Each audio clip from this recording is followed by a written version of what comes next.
الله الرحمن الرحيم. باب مس الرأس كله. قوله تعالى وامسحوا برؤوسكم. وقال ابن المسيب المرأة بمنزلة الرجل تمسح على رأسها. وسئل مالك أن يجزي أن يمسح بعض رأسه فاحتج بحديث عبد الله بن زيد.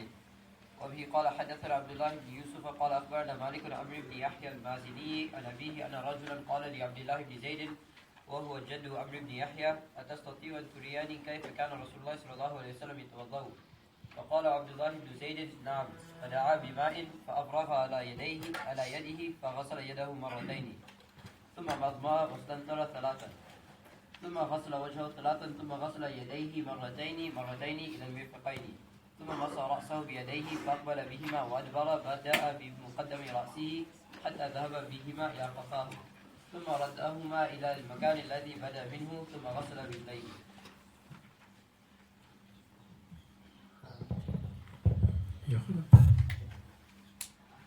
خراب ٹھیک ہے.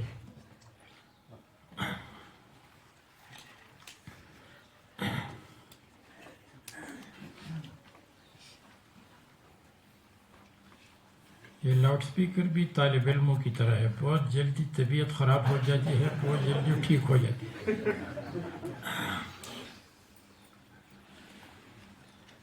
یہاں سے مصنف مسح الرأس کو بیان کرتے ہیں یا اس کو بیان کرتے ہیں جس کی مقدار میں اختلاف ہے.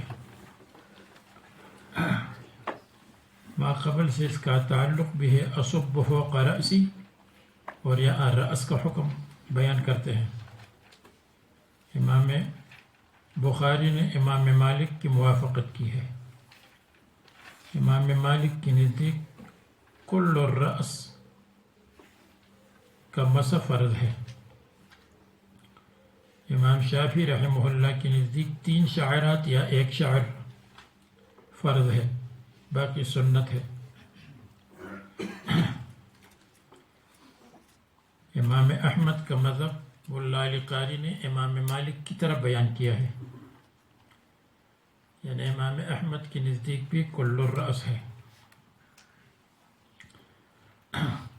امام ابو حنیفہ کے نزدیک ربع الرأس فرض ہے اور کل الرأس سنت ہے.